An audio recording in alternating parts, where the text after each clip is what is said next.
Yo, what's up, everybody? I'm Bob Walters. This is Locked Up Sports. Welcome to the show. We are late, about a half hour late. We had some technical difficulties, so we are here now. Mets, well, listen, this went about as well as the Mets have been in the last week, right? It's been just terrible, so I couldn't even get the music going, nothing. I got nothing, so.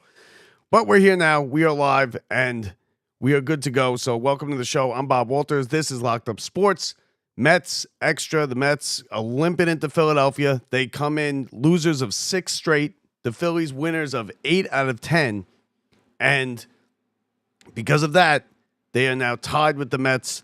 And it really doesn't look much better going into tonight either, because you got Blade Tidwell going for the Mets on the mound. His second career start. His first career start did not go very well.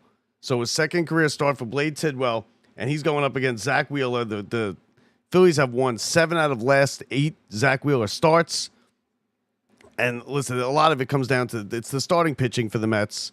It's been real bad. They gave the Braves second life here in this, with the sweep. The Mets could have put the Braves out of it. They could have put them out of their misery. They were 13 games back coming into the series. The Mets go in there, they win 2 out of 3, they sweep. Then the Braves are 15, 16 back, and that's it. You never hear from them again. Now they're 10 back. Now they got Acuna who's starting to hit. The pitching's doing well. They got the Mets again for 4 games coming up at Citi Field, just in just a couple days. The Braves now see a path to get right back into this thing, and it's all the Mets' fault. The Mets had a 4-1 lead in the 8th inning of the first game of that series.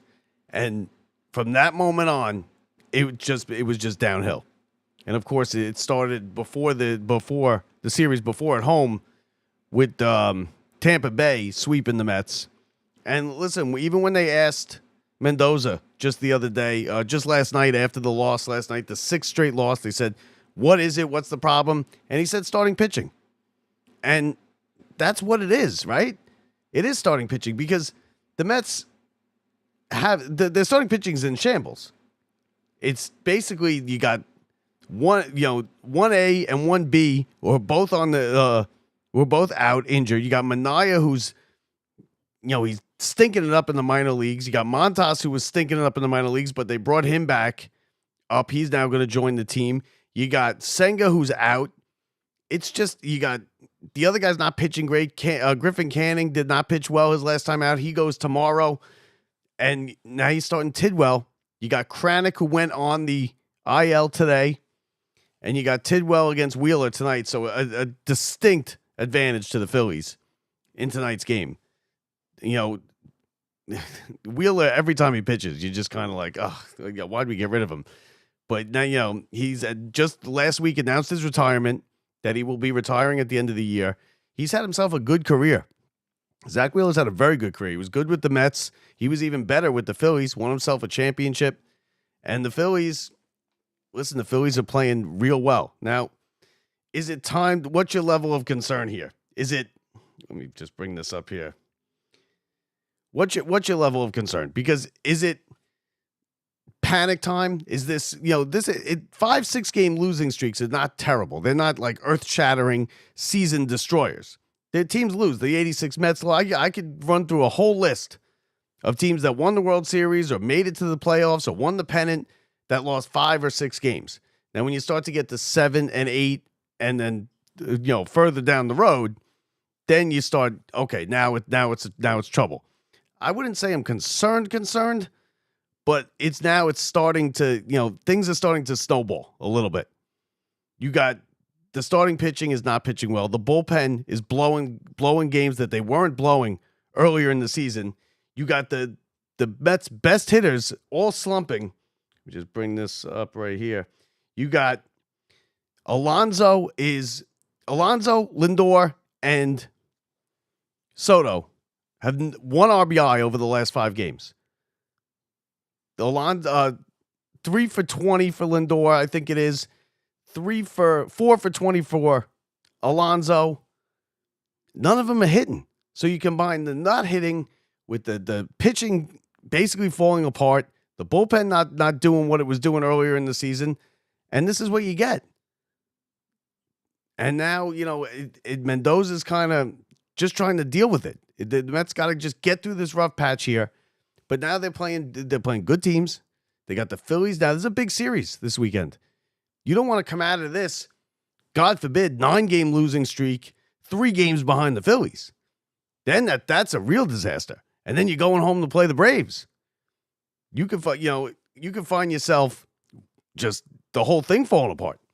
But I don't think that's going to happen. I don't think the Mets are going to fall apart here or anything. And now, we were here last year, right? It was much worse situation last year, earlier in the season.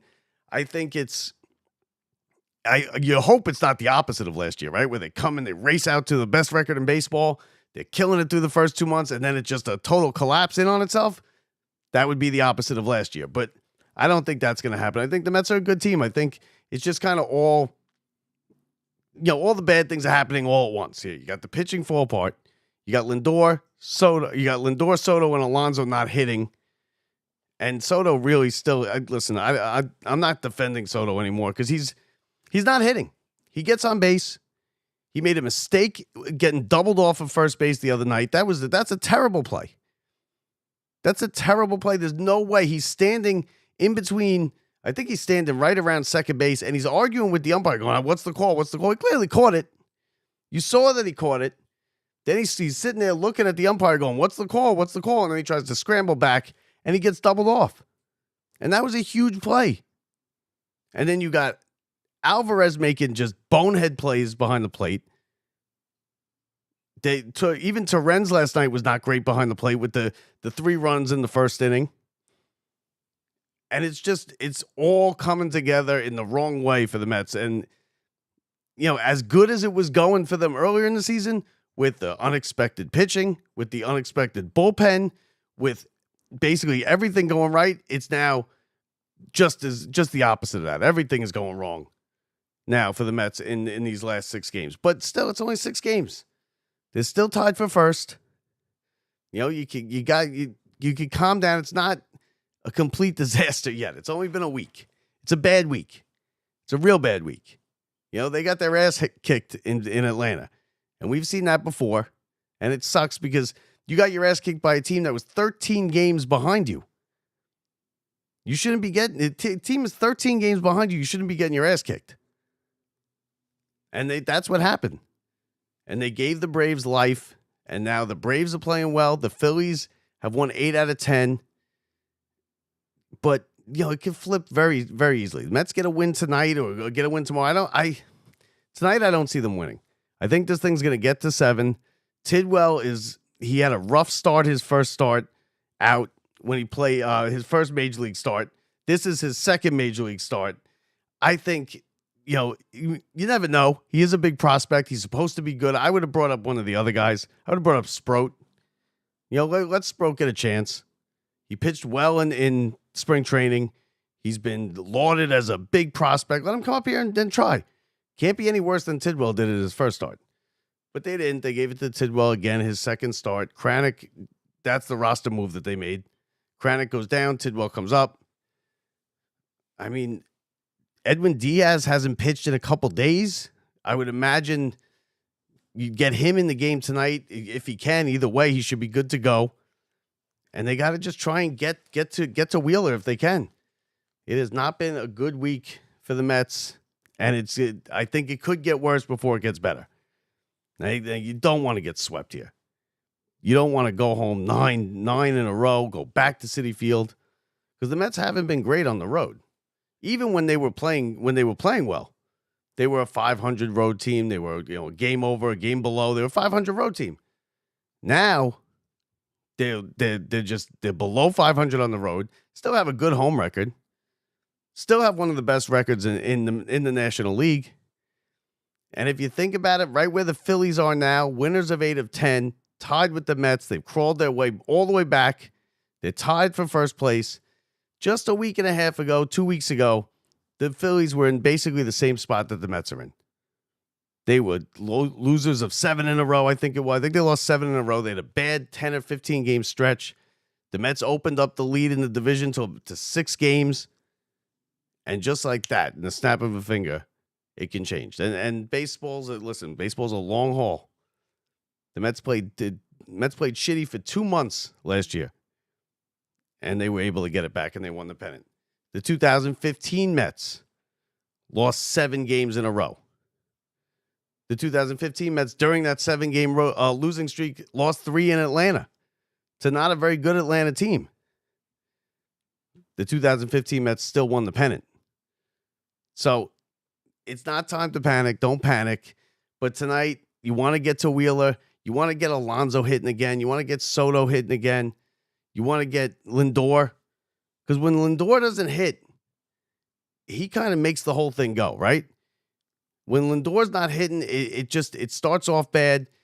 He's an on-base guy. He's not getting on base. Him, Alonso, and Soto are the Nimmo's hitting well, but the Mets aren't scoring runs. They went back to now not hitting with runners in scoring position. And let me just find this here here it is. So in the last 5 games, Lindor's 2 for 18, Alonso's 4 for 20, Soto's 3 for 17. And they have 1 RBI amongst them. So of course they're not winning. You combine that with the starting pitching that's pitching about an average of 3 plus innings a game, and you get a 6-game losing streak. That's what's going to happen. But you know what? Straighten it out. Win a couple this week. Get 2 out of 3 against the Phillies. Then go home and bury the Braves. Because there's still 10 back. They might be, feeling themselves and then thinking they're playing well and thinking they're coming back and they're getting into it. We're only 10 back. We got Acuna's starting to hit.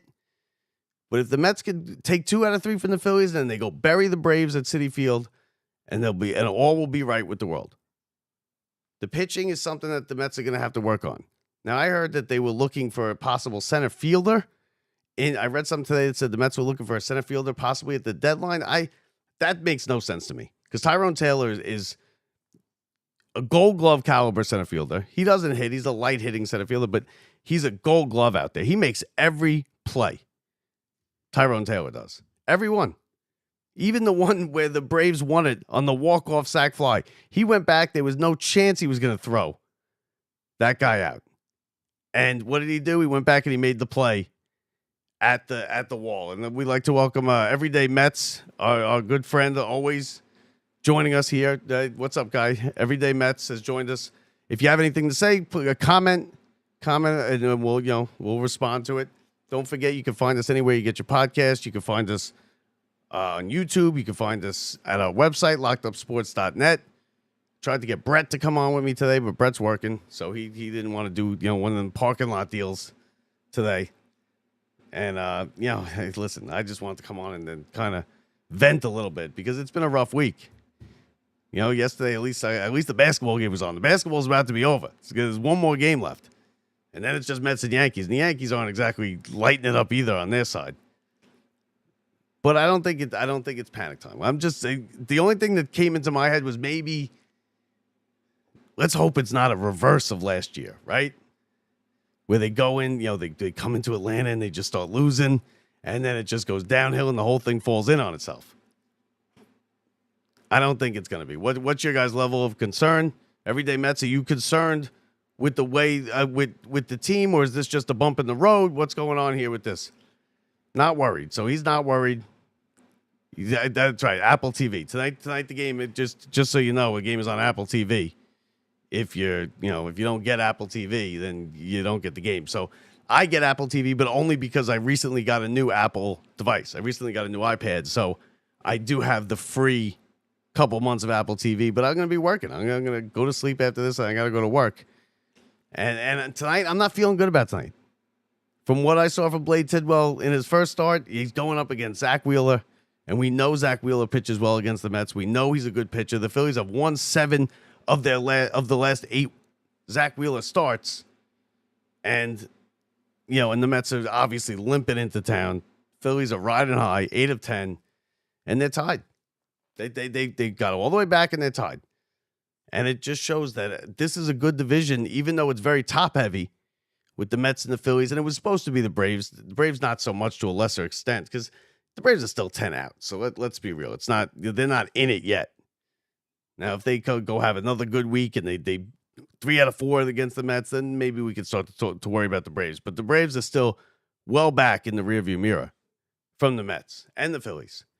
Right now, it's a 2-horse race, and it's tied.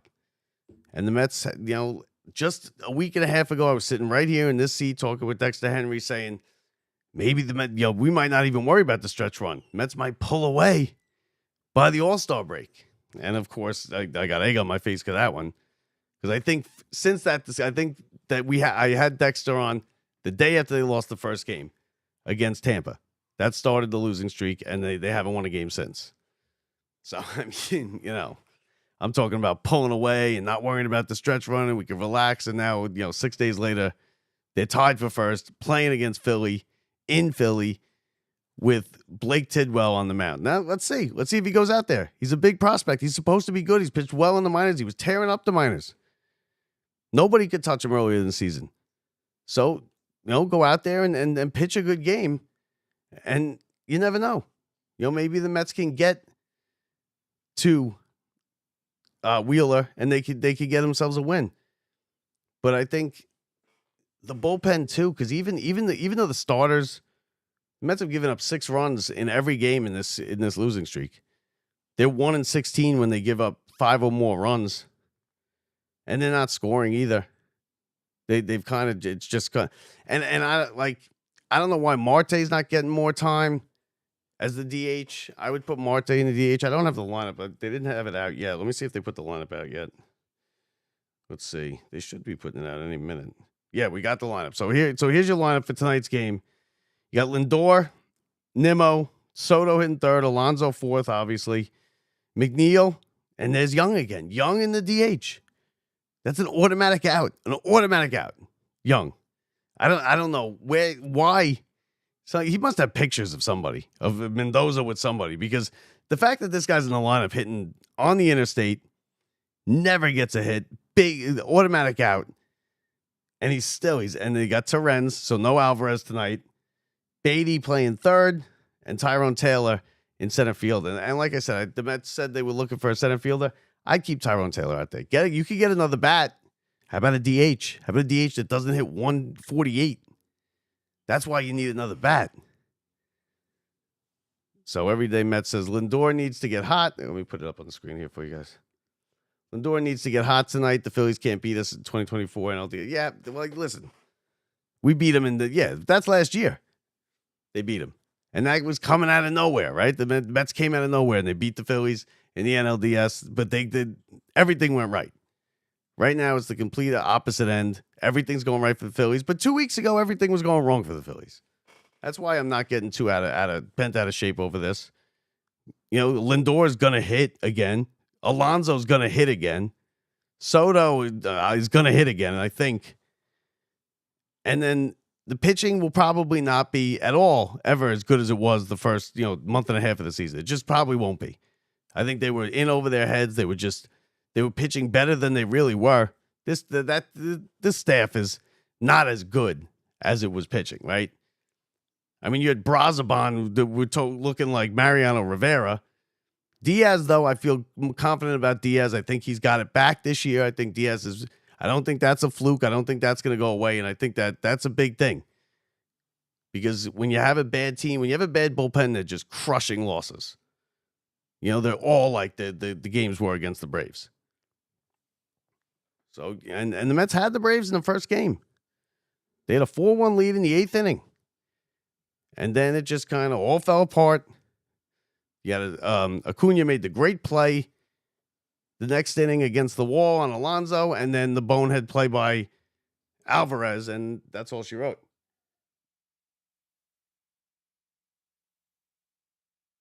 So, the Mets and the Phillies tied at first.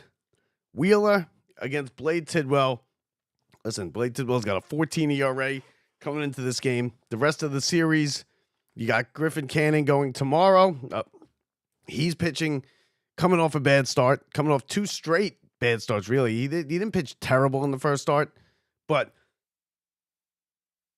he didn't pitch terrible in the last start, but he wasn't good either. He's had a couple 4 or 5 bad starts now after pitching brilliant in his first 10 starts. And then, You got Peterson going on Sunday, which is he's our stopper now. He's the ace in the rotation now. With Senga out, Montas is coming back, but Montas, like I said, he's been stinking it up in the minors. Minaya is still getting killed in the minors. So Peterson is pitching against Jesus Luzardo. And then tomorrow, Canning, the one good thing about tomorrow is you got Canning going up against Abel. Mick Abel, he's making his 5th career start. He's pitched well, but he's a rookie, he's a young kid, and the Mets are throwing their kid tonight. So we'll see if they can do it. See if they can break this, get out of this slump that they're in. Hopefully we get a lead off, get it started early. Have Lindor get a hit. That's the catalyst for this offense, and give Lindor credit. I mean, he takes total blame. He's not to blame really for this losing streak, but he takes blame every night after night after night.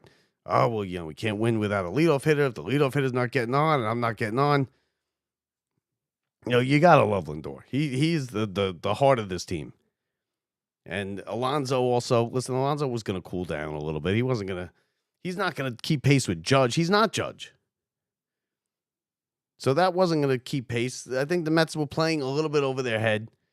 I think we all got a little excited about it in the first 2 months. Best record in baseball. The staff, the no-name staff that came out of nowhere and was just lights out. People like Brazaban and Kranick, Canning, who was terrible last year, coming back and having one of the better ERA, going from worst ERA in baseball to one of the better ERAs. It was bad. It levels off. Baseball levels off over 162 games, and it's kind of leveling off for the Mets now. But they are a team that can compete for a championship. They are one of the better teams in the National League. They're one of the better teams in their division. And let's see if they can get a win tonight. So that does it for us. Don't forget, everybody, rate, review, and subscribe. Every little bit helps.